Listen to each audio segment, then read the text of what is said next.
ஒரு டீச்சர் வந்து தன்னோட ஸ்டூடெண்ட்ஸ்க்கு கிரியேஷன்ஸ் பத்தி கிளாஸ் எடுத்துட்டு இருந்தாங்களாம். அப்போ அவங்க சொன்னாங்களா, இந்த உலகத்துல எல்லாவற்றையும் படைச்சது கடவுள் தான் சொன்னாங்களாம். உடனே ஒரு ஸ்டூடெண்ட் எந்திரிச்சு கேட்டானா, அப்ப சாத்தானை படைச்சது யாரு அப்படின்னு சொல்லி கேட்டானா. அதுக்கு அவங்க சொன்னாங்களா, சாத்தானை கடவுள் படைக்கலப்பா அப்படின்னு சொல்லிட்டு சூப்பரா ஒரு எக்ஸ்பிளனேஷன் கொடுத்தாங்களாம். நீ குளிர பார்த்துருக்கிறியா, குளிர் இருக்கான்னு கேட்டாங்களா. அதுக்கு அவன் சொன்னானா, ஆமா நான் குளிர பார்த்துருக்கேன். இல்லப்பா குளிர் வந்து தப்பு. எப்போ வெப்பத்தோட பற்றாக்குறை கொஞ்சம் கொஞ்சமா குறைய ஆரம்பிக்குதோ அதோட பற்றாக்குறை தான் வந்து குளிர் அப்படின்னு சொன்னாங்களா.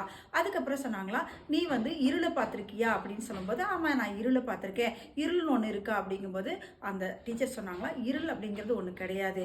எப்போ வந்து நம்மளுக்கு வெளிச்சம் வந்து குறையுதோ அதை தான் நம்ம இருள்னு சொல்கிறோம். அது மாதிரி இருள் அண்ட் குளிர் ரெண்டுமே வந்து சாத்தானை குறிக்குதுப்பா.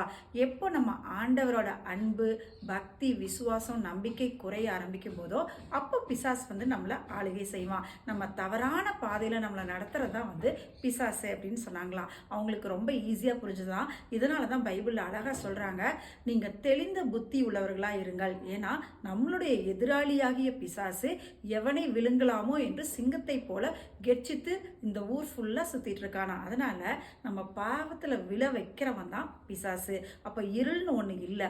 அப்போது ஆண்டவர் வந்து நம்மளுக்கு வெளிச்சமாக இருக்கிறார். இருள் அப்படிங்கிறவன் நம்ம வாழ்க்கையில் துன்பத்தை கொண்டு வருகிறார். அதனால பிசாசுக்கு எதிர்த்து நில்லுங்கள்.